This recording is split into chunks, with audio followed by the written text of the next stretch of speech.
ये इंडिया की 0.31% लोगों में आ सकते हो अगर आप कोई गवर्नमेंट जॉब हासिल कर सकते हो, आप क्लियर कर सकते हो।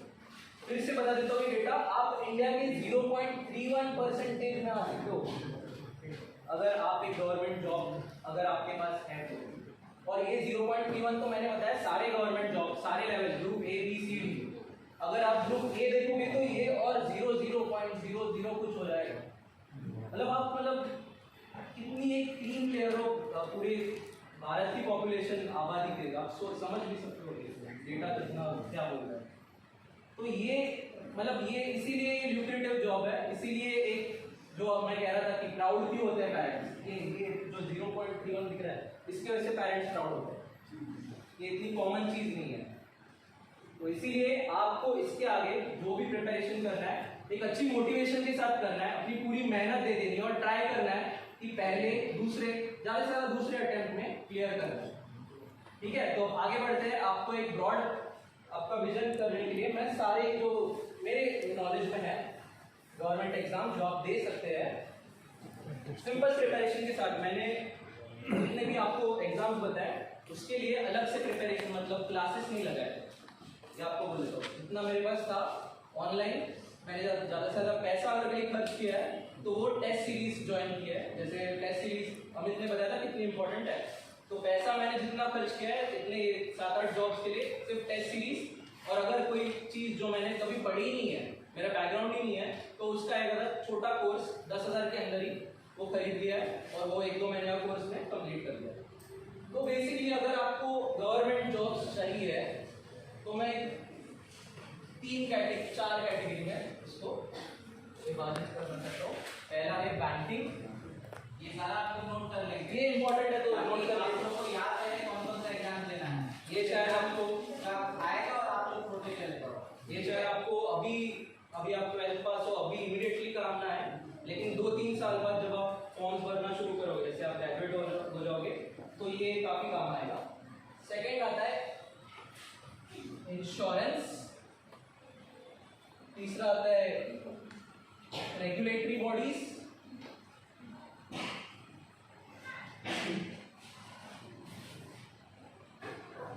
और ये ब्रॉडली ये एडमिनिस्ट्रेटिव। तो ये 4 ब्रॉड कैटेगरीज है। बैंकिंग में 3 मेन कैटेगरीज है एग्जाम्स की। पहली है एसबीआई की एग्जाम्स होती है, स्टेट बैंक ऑफ इंडिया, पता है सबको? जोश एकदम लो लग रहा था, कोई सो तो नहीं रहा? हो रहे हो? सेकेंड है आईबीपीएस। तो जैसे बाकी जितने भी बैंक होते हैं, Canara bank, Punjab national bank, नाम सुने? वेस्ट बंगाल में कौन सी बैंक ज्यादा चलती है आपके हिसाब से? एसबीआई छोड़ के कोई लोकल बैंक वो प्राइवेट होती है। सेंट्रल बैंक सीबीआई जैसे हो गया, central bank of India, syndicate bank है, फेडरल बैंक है। तो उस एसबीआई को छोड़ के जितनी गवर्नमेंट बैंकिंग पहले ब्रॉडली बता देता हूँ, 2 है प्राइवेट और गवर्नमेंट। प्राइवेट में एक्सिस, एचडीएफसी, आईसीआईसीआई जो भी ये सब बैंक है ये प्राइवेट में आती है, एचएसबीसी हो गई। फिर आती है गवर्नमेंट में 2 कैटेगरी, एसबीआई ग्रुप आता है और एक आईबीपीएस ग्रुप आता है। एसबीआई में सिर्फ एसबीआई के एग्जाम कंडक्ट होते हैं, आईबीपीएस में बाकी जो भी गवर्नमेंट बैंक है उसकी एग्जाम कंडक्ट होती है IBPS board, institute of banking personal and services, IBPS का फुल फॉर्म है एसबीआई, आईबीपीएस। और तीसरा है आरआरबी। आरआरबी का फुल फॉर्म पता है किसी को? Regional rural banks. ये मेनली जो रूरल एरियाज होते हैं उसमें क्रेडिट प्रोवाइड करने का काम करती है, तो ये होती है रीजनल रूरल बैंक। तो ये 3 कैटेगरी की एग्जाम्स आती है, एसबीआई, आईबीपीएस और आरआरबी। इन तीनों में 2 लेवल्स की एग्जाम होती है, हर एक में 2 लेवल्स की एग्जाम होती है। एक होती है क्लरिकल लेवल और एक होती है पीओ लेवल। पीओ मतलब प्रोबेशनरी ऑफिसर बोलते हैं, जो आगे जाके 2 साल बाद प्रोबेशन जब खत्म होता है तो वो मैनेजर हो जाता है। तो वो बेसिकली मैनेजर लेवल और क्लर्क लेवल, ये 2 लेवल की एग्जाम कंडक्ट करती है बॉडी, क्लर्क और मैनेजर। ठीक है, फिर उसके बाद आते हैं इंश्योरेंस सेक्टर में। इंश्योरेंस सेक्टर में भी एलआईसी पता है सबको? तो एलआईसी हो गया, एनआईए हो गया, ये भी एलआईसी जैसी गवर्नमेंट कंपनी है, न्यू इंडिया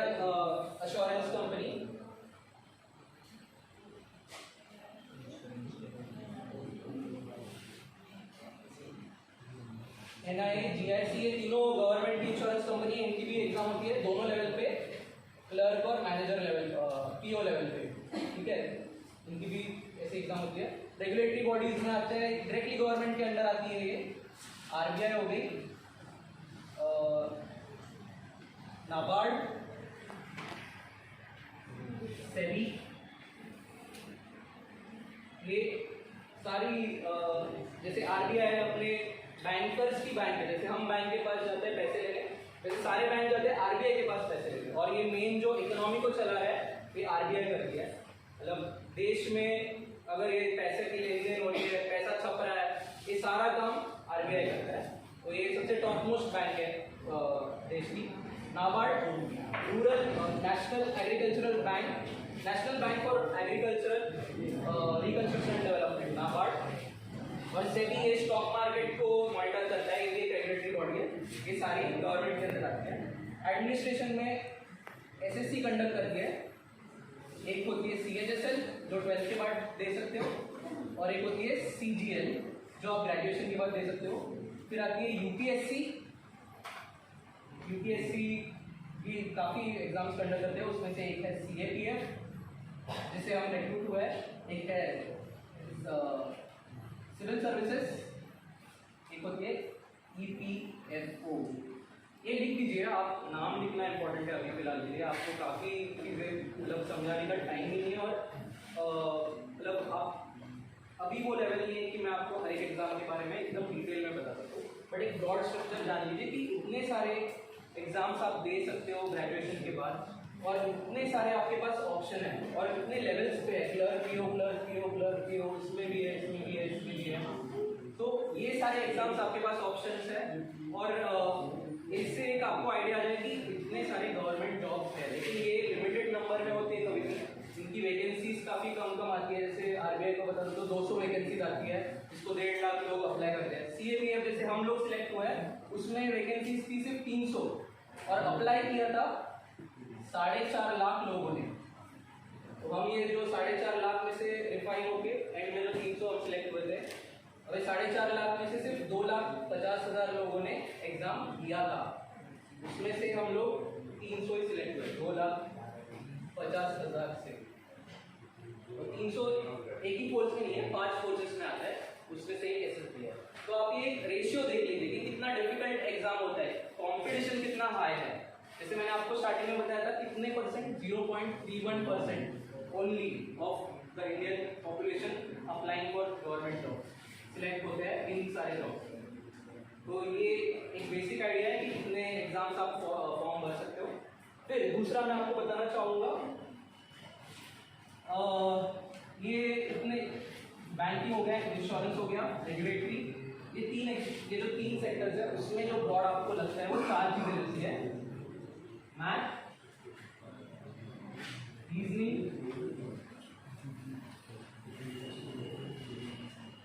इंग्लिश और जीके।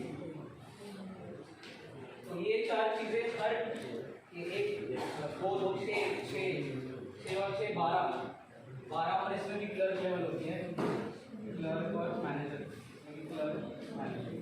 और ये 18 एग्जाम्स हो गई। 18 एग्जाम्स के लिए लगती है।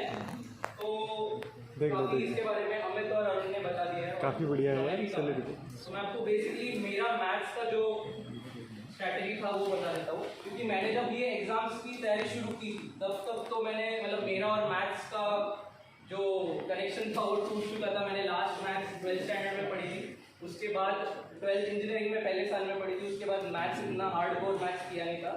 तो 4-5 साल के बाद वापस मैंने जब मैथ्स उठाया तो मैं इस एग्जाम को क्लियर करने के मतलब लेवल तक कैसे पहुंचा मैं आपको बताता हूँ, क्योंकि आप अभी शुरू कर रहे हो, आपको भी उस एक स्टेप वाइज ही जाना पड़ेगा। तो पहला मैं आपको बताना चाहूँगा कि जैसे मैंने शुरू किया, स्टार्ट विद बेसिक्स। मैंने जब मैथ्स उठाया था बैंक एग्जाम्स के लिए अटेम्प्ट करने के लिए, तो सबसे पहले टेबल्स उठाया। मतलब आप यकीन नहीं करोगे, मैं 2 से 30 के टेबल्स में रोज एक पेज पे रख दिया, इस वॉल पे लगा दिया, और रोज सुबह उठ के 2 से 30 के टेबल्स रोज रिवाइज करता था। आप सोच रहे होगे इतना बड़ा grown up person learning tables, but we have to all go through it. फिर स्क्वायर्स और क्यूब रूट्स 1 से 30 के लगा दिया ऑफिस वॉल पे, और रोज रिवाइज करता था। तो ये you have to start with the basics. आपको मैथ्स जैसे टफ जा रहा है किसी को, तो first stage is start with the basics. Tables शुरू कीजिए, फॉर्मूले जो बेसिक है, जैसे अभी अरुण ने 2-3 फॉर्मूले बताए, वो हो गया, स्क्वायर्स, क्यूब्स, और जो कुछ शॉर्ट ट्रिक्स होती है जो आपको इस पे यूट्यूब पे मिल जाएगी, तो वो एक पेज पे लिख के आपको अपने सामने जहाँ पे भी आप बैठते हो पेस्ट कर देना है, या फिर एक बुक में, और रोज सुबह उठ के 5-10 मिनट देना है, जस्ट गो थ्रू करना है, तो वो बेसिक्स आपका कवर हो जाएगा। सेकेंड स्टेज जो होती है वो है प्रीवियस ईयर क्वेश्चन सॉल्व करना। तो आप जो भी एग्जाम टारगेट कर रहे हो, भले इसमें इन 18 एग्जाम्स में से कोई है, या फिर आपकी वेस्ट बंगाल की कोई एग्जाम है, या फिर आप एसएससी की एग्जाम की तैयारी कर रहे हो, तो वो एग्जाम क्या डिमांड करती है आपसे वो पता होना चाहिए। उसके अलावा मतलब आपको अगर वही पता नहीं है तो आप अटेम्प्ट करके अपना टाइम बर्बाद करें। तो आपको पता कैसे चलेगा कि एग्जाम क्या डिमांड करेगा? तो उसके लिए आपको प्रीवियस ईयर क्वेश्चंस उठाना है। आपको मतलब मार्केट में तो मिल जाता है, वरना यूट्यूब पे भी है ये सारा। इंटरनेट, अगर आपके पास फोन है, इंटरनेट है, तो ये सारा चीज़ें फ्री ऑफ कॉस्ट में मिल जाएगा, या तो मार्केट में मिल जाएगा। ठीक है, तो आपको प्रीवियस ईयर क्वेश्चन उठाना है, बेसिक्स करना है पहले, प्रीवियस ईयर क्वेश्चन उठाना है, उससे आपको पता चलेगा कि डिमांड क्या है एग्जाम की। तीसरी स्टेज है प्रैक्टिस करना। अब आपको पता चल गया, बेसिक्स आपके क्लियर हो गए, आपको पता चल गया एग्जाम क्या चाहती है। अब आपको ये सब क्वेश्चंस जो है प्रैक्टिस करते रहना है। जहाँ पे आता है टेस्ट सीरीज, कोई भी टेस्ट सीरीज आप उठा लो, आप फ्री में भी सॉल्व कर सकते हो, जैसे ग्रेड अप है, अड्डा 247, ऑलिव बोर्ड, एड्यूटैप, ये सारे प्लेटफॉर्म्स हैं इंटरनेट पे, यूट्यूब पे, जो फ्री में भी सर्विस प्रोवाइड करता है। जैसे आपको प्रॉफिट एंड लॉस आज आपने पढ़ा, लेकिन टाइम की कमी की वजह से हमने एक बेसिक ही पढ़ा, 2-3 फॉर्मूले से। आपको प्रॉफिट एंड लॉस पूरा कंप्लीट करना है इन एग्जाम्स को अटेम्प्ट करने के लिए, तो आप जाइए यूट्यूब पे सर्च कीजिए profit and loss grade up, या फिर अड्डा 247, ये क्लासेस का नाम है, profit and loss grade up, ये डाल दिया तो आपको 1 घंटे की क्लासेस मिल जाएगी। 1 घंटे में आपको पूरा प्रॉफिट एंड लॉस कंप्लीट, आपको इसके बाद फिर से कोई प्रॉफिट एंड लॉस की क्लास करने की जरूरत है। तो ये एक स्टेज हो गया, पहला बेसिक्स करना है, second previous year questions, third practice करने के क्वेश्चंस, और फोर्थ है लेवल अप करना। लेवल अप मतलब यही क्वेश्चंस में एक डिफिकल्ट लेवल के क्वेश्चन सॉल्व करना है। तो उससे क्या हो जाता है, एक पूरा रेंज जो होता है हमारा कवर हो जाता है, और पूरा रेंज मतलब इजी से लेके डिफिकल्ट के अगर क्वेश्चंस हमने अगर सॉल्व कर दिया तो एग्जाम में कुछ भी पूछ ले, हमें तो बस नंबर चेंज करना है, उसमें और कुछ करना है। तो मैथ्स का मेरे हिसाब से ये स्ट्रैटेजी मैंने अप्लाई किया था। इसे टाइम कंज्यूमिंग है, I should want it, but it gives 100% results. Time consuming है लेकिन रिजल्ट ये पक्का देती है, इसलिए एक स्टेज वाइज है, कभी भी स्किप करेगा ट्राई मत कीजिए। अगर आप आज हम यहाँ पे बैठे हैं, अगर अरुण आपको डायरेक्टली एक बहुत ही टफ लेवल का प्रॉफिट एंड लॉस का क्वेश्चन दे देता और सॉल्व करो बिना सॉल्यूशन बताए, तो आप यहाँ ब्लैंक, आपका टाइम वेस्ट होता है। तो हमने एक लेवल थ्रू जाना है, तो जैसे 4 स्टेप में रिपीट करूँगा। बेसिक्स कवर करना है, टेबल्स, स्क्वायर्स, फॉर्मूले सारे रिवाइज करना है। सेकंड, प्रीवियस ईयर क्वेश्चन देखना है, जिससे एग्जाम की डिमांड क्या है। कोई भी एग्जाम आप दे रहे हो, सिर्फ इन तक नहीं है, आप जो भी एग्जाम की तैयारी कर रहे हो, आप जो भी दे रहे हो, उसका डिमांड क्या है वो जानना जरूरी है। तभी आप मतलब डायरेक्शन जो अमित बता रहे थे, रास्ता पता होना चाहिए, तभी आप जा पाओगे। तो रास्ता आपको प्रीवियस ईयर क्वेश्चन है। तीसरा, प्रैक्टिस करते रहना है। प्रैक्टिस को कोई ऑल्टरनेटिव नहीं है, there is no alternative to hard work. ये मतलब लिख लेना है कहीं पे दीवार पे, there is no alternative to hard work. अगर मैंने 2-3 साल सिर्फ एक कमरे में बैठ के इतने एग्जाम्स निकाले तो क्या किया मैंने? प्रैक्टिस और हार्ड वर्क, उसके अलावा कुछ नहीं। फिर लास्ट वाला लेवल अप, आप जब एक टॉपिक पे समझो प्रॉफिट एंड लॉस आपका पढ़ के कंप्लीट हो गया, फिर उसके डिफिकल्ट क्वेश्चन कीजिए, आपका कॉन्फिडेंस भी बढ़ेगा, और एग्जाम में कोई भी प्रॉफिट एंड लॉस का क्वेश्चन है आप सॉल्व कर पाओगे। तो बताने के लिए चीज़ें तो बहुत है, टाइम काफ़ी हो गया है, 7:15 हो गया, आपको खाने वाने का टाइम, आपको जाना भी होगा, तो मैं यही पे एंड करूँगा। और बोर तो नहीं हुआ ना इस पूरे इन्फॉर्मेटिव? तो यही है कि आपका विजन हमेशा ब्रॉड रखना है। You never know where life will take you, but wherever you go always keep in mind कि मैं जो भी स्टेप ले रहा हूँ, मेरे पेरेंट्स के बारे में एक बार सोचना है कि ये चीज़ जो भी मैं कर रहा हूँ सही है गलत है, it should be your guiding, ठीक है?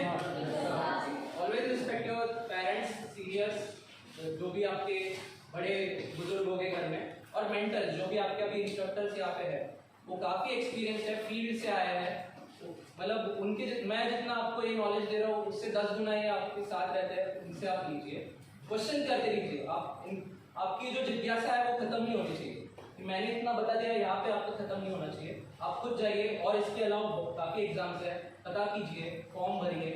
तो मतलब ये खुद में मतलब टेंडेंसी रखती है क्वेश्चनिंग और आगे बढ़ते रहिए। इसी के साथ मैं एंड करना चाहूँगा। ठीक है।